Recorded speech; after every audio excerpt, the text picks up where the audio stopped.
Thank you all for being here today. My name is Augusta Isley. I am the Associate Director for Pre-Award Development and Outreach here in Sponsored Projects, and I am the Recognized Incentive Activity Accounts Program Manager.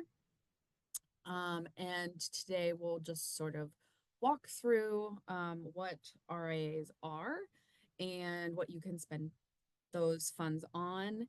And then I will demonstrate also how to look up the balances.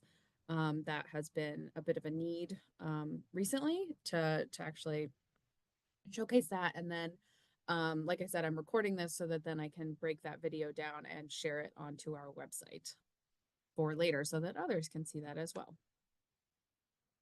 So I'm going to go ahead and share my screen.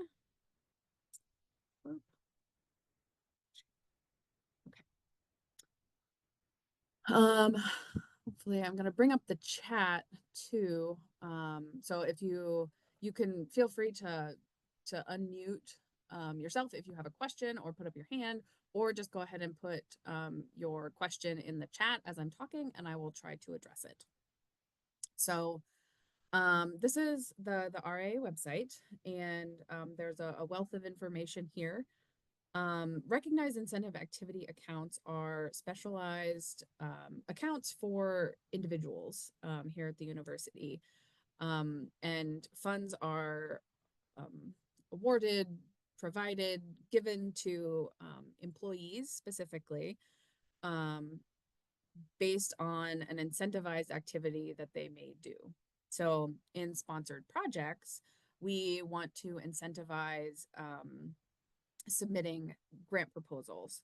So we have a program called Submit, and through that program, we provide a small incentive to faculty and other project teams that submit grants based on the threshold of 20,000 or more for their budget, but then also that follow the external proposal submission policy so that they get their proposals into to be approved and reviewed in a timely fashion and according to that policy. And so if they follow those things, then they are awarded a small incentive into their RIA. But other units at the university also provide incentives for various activities. So you'll see that through Inclusive Excellence, Online and Strategic Learning, the Vice Provost for Academic Affairs, Immersive Learning, the Vice Provost for Research, so that's my grand boss, for things like indirect cost recovery and residual funds, also community engagement and faculty learning communities. Those are just the ones that I can sort of think of off the top of my head, but sometimes departments will incentivize faculty activities just kind of ad hoc, and then they utilize the RIA accounts as a vehicle for that incentive. So that's how funding gets in there. And as I said before, it's only employees that are eligible to hold an RIA account. So that's no graduate assistants or students may hold an RIA. They have to be an employee. And so sort of the use of these accounts, they are specialized in that each account is assigned to a person, but other than that, these are university funds. And so those university funds must be used in accordance with university policies. And that's not like a huge departure from all university policies and procedures to use university funds. Sponsored projects sort of curates, we manage the setting up and closing of the RIA accounts, but we don't actually approve expenditures. We can, I regularly field questions about RIA use in terms of if it's actually allowable, because the funds are being utilized for an individual. the funds could be used for, we want it to be used for the scholarly development for that particular individual, but these funds can also be used to support students, support that faculty students, supplies for their professional association, publishing, dissemination. Those are allowable costs. But then how those funds are actually spent, though that's in accordance with university policy. So then we ask the faculty to then work, or the employee, I say faculty, but I mean employee, to work with their administrative coordinators to process those expenses. RIA account use is held to the RIA use policy. I do have that link here. You can read that amazing policy at your leisure. And basically that says that once funds are in these accounts, regardless of the source of the funds, we want them to be, these funds are held to the uses as listed here on this page and in accordance with the policy. And if the funds are not spent, we will recoup them. We don't want to recoup them. We want these funds to be spent, but also sometimes the funds are just like languishing out in these accounts, and we really do want them to be spent. So we really lean heavily on the administrative coordinators and the directors of budget resources to kind of like encourage use of these funds for scholarly development, for support of students, support of I say research, but it's really like research and scholarly activities, creative works, things like that. We want those funds to be used for those purposes. As I said, I think there were a couple of people who came in after. If there are questions, please put them in the chat or raise your hand. There. Now I can see everybody in case there was a hand up. For retirements and resignations, typically this is in the summer, but it can be during pretty much any time. We will recoup the funds after 90 days after the employee's documented last day. Basically, that 90 days allows any expenses to clear so that we are actually recouping the amount of funds that are actually in the account and not trying to overdraw the account, and making sure that expenses actually hit and can be spent. As I said, RIAs with no expense activities in the previous 12-month period will be flagged for further review. Basically, that just means I reach out to the person and the department and say, hey, I see that there hasn't been any activity in your RIA for 12 months. And can you let me know what you're going to spend these funds on? Because sometimes there's a reason. If, there are multiple sources of RIA funds coming into an account and somebody is saving up for a conference or for sometimes publishing costs can be pretty expensive. So if there's a savings that's happening, we certainly support that. And it's just a matter of like communicating that to us so that we know that it's not just that there's no activity, but there is a plan for those funds to be spent. Reclaims and account closures are reviewed and approved by me before being entered and processed. We do want to make sure that we're not closing accounts that have a reason to be open. And if there is, if somebody has an RIA set up in their name, that is theirs for the tenure of their like while they're an employee of Ball State. So even if the balance is zero, that person, so long as they're an employee, they have an account. So there are a handful of RIAs that are just $0 and they stay open. If an RA would be overdrafted, which does happen from time to time, for a variety of reasons. I just reach out to the department and ask that they along with the person whose RA it is, review the account and make sure that they bring that account back into either a zero balance or take it to, make the corrections that need to be corrected to bring it back into the into balance. And then over the summer, uh, prior to the end of the fiscal year, we do ask that all of the accounts are in good standing going into the following fiscal year. Questions, comments, concerns yet? Okay.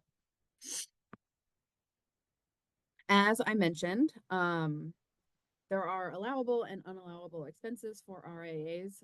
Allowable expenses are, again, those things that you can use for your scholarly development, student support, participant incentives if you're doing like focus groups or need incentives to participate in some sort of research or study, publishing dissemination costs for papers, university sponsored professional travel.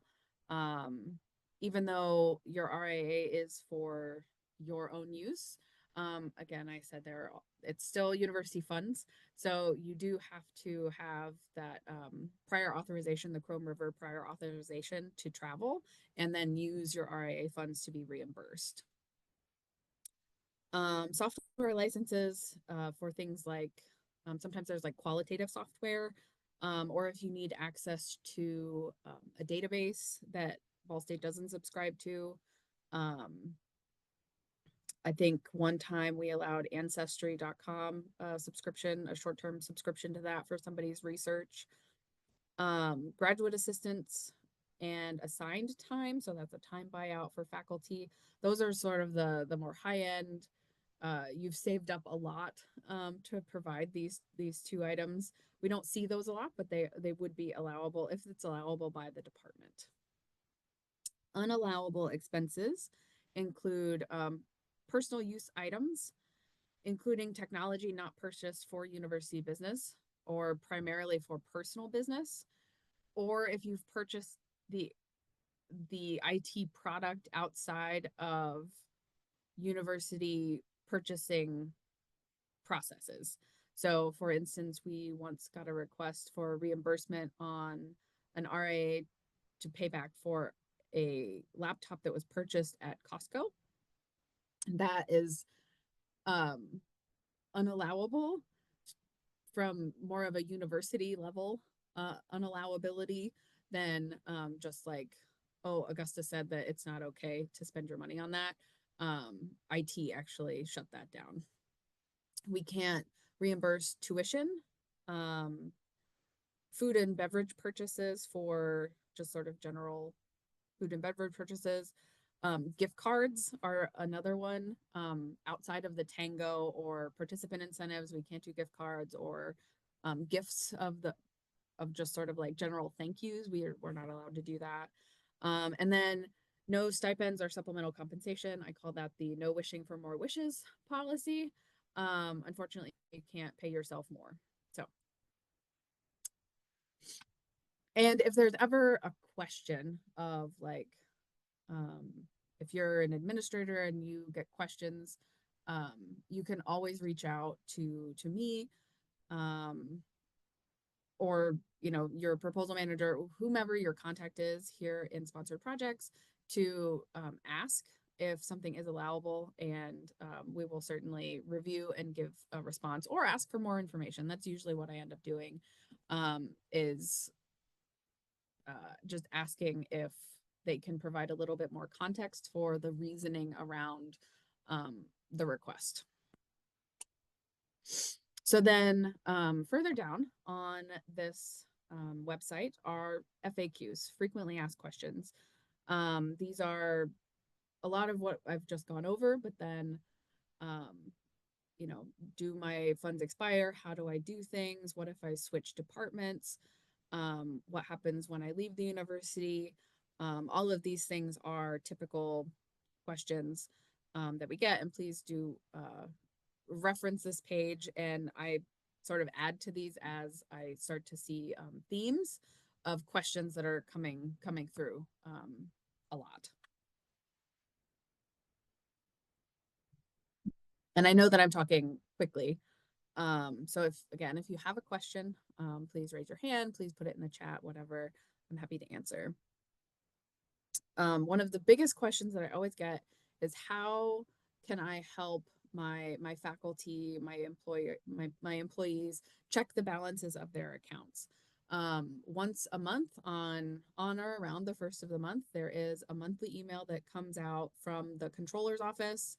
They've been really critical to our crucial, helpful, I should say, to our processes of this program, and have just those monthly reports, or the monthly like statement really from them, has been really helpful to us, and then to, I think, everybody at the university, just to remind people of what their FOP is. So that's their account number that they can use to charge things, but then also a reminder of what their balance is.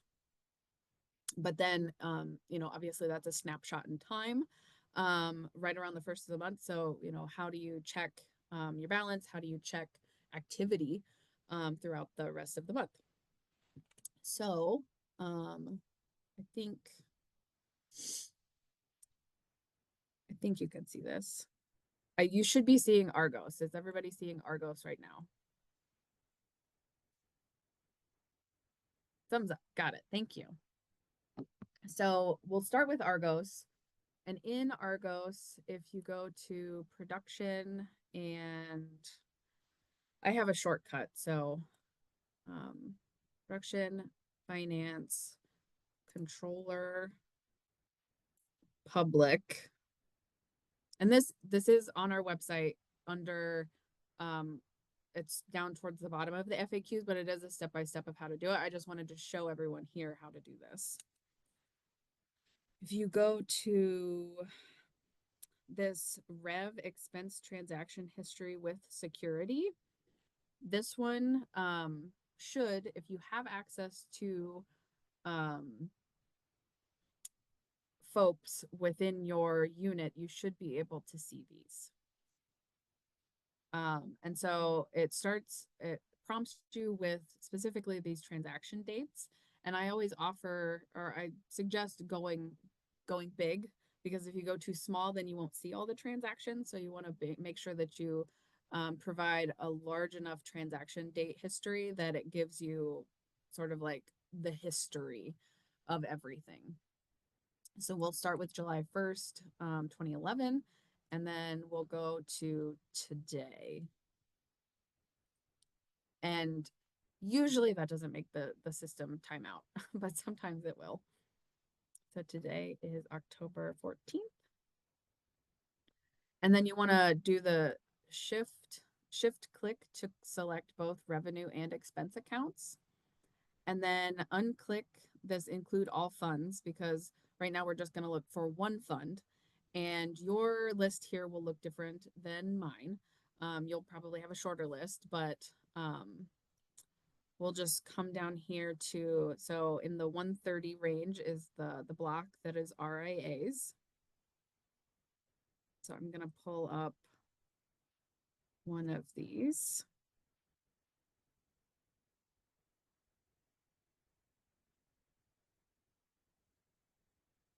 A little bit. That's annoying. I can do this. Okay. So then you click on the one that you want, and you go up here to reports, and then you have a list of potential reports that you could pull. I do best in Excel. So I always do this extract all by CSV, and that will give you an Excel document that you can sort, review, whatever. And if you just hit run, it'll give you this little loading screen, and then it will download an Excel file to your desktop that you can then review each transaction. And sometimes this does take a minute. So while it's doing its processing thing, questions about that, about looking this up in Argos, troubles that you've had in the past if you've gotten this far.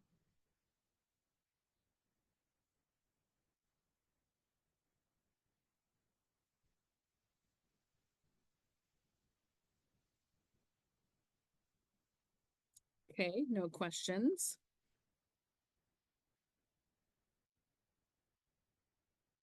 So I'm just gonna let that run. Like I said, since it was such a large date range, it can take some time to process.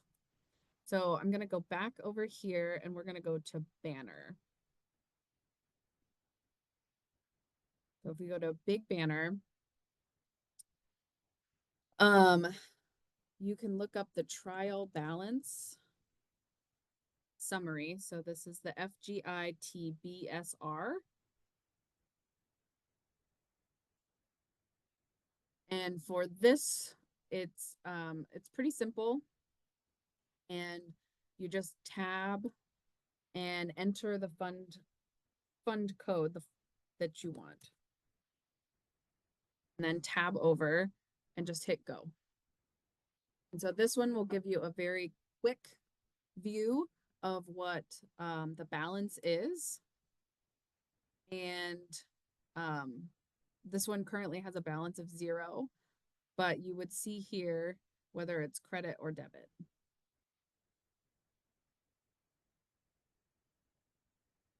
So questions about that on how to find a balance?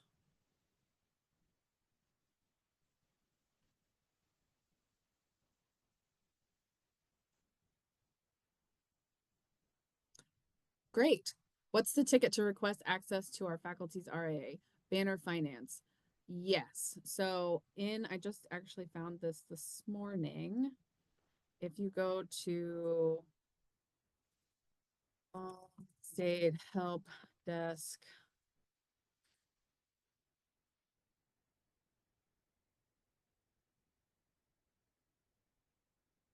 service catalog, it's under security access and this banner finance. And you just grant access to a user and then answer the questions that pop up because it's sort of a logic. And you can, when it'll ask, yes. So when will this user be reconciling, reviewing transaction charged to a fund balance? You can say yes. And then I just leave this, what fund org codes will this person need to access? I would leave that blank and then add into the additional comments that you need to be accessing. You need to be able to review transactions and the RIAs assigned to your org. And that should prompt the person in the controller's office to understand basically what you need access to.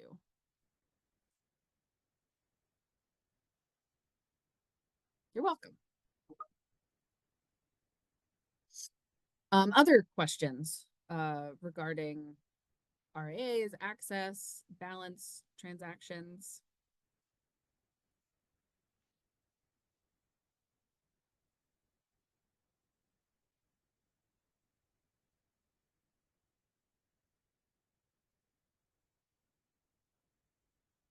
As you can see, the Argos report is still spinning. It's still processing. I may have gone a little bit too big, but that's okay. I will say that the banner report or that banner screen, the trial balance summary, is a much easier, quicker way to just do like a snapshot finding of the balance. The transaction level history is a more thorough, obviously. view. So, but because the date picker can be a little particular, um, it does take a little bit of trial and error to get used to it at first. But I like the transaction history because if I get a question about, maybe somebody overdrew their account or their account was overdrafted and they don't know why, looking at that transaction history can help identify where something may have been incorrectly charged. And that does happen on occasion that, somebody entered the wrong FOP or entered the wrong org. And then we just have to do a correction and that's okay. So I'll hit cancel on that so it doesn't keep spinning. So that is my whole session here. If you don't have any other questions, then you are free to go. But I'm here to answer any questions that you might have. And it can be specific to like your experience, if you're okay with sharing that.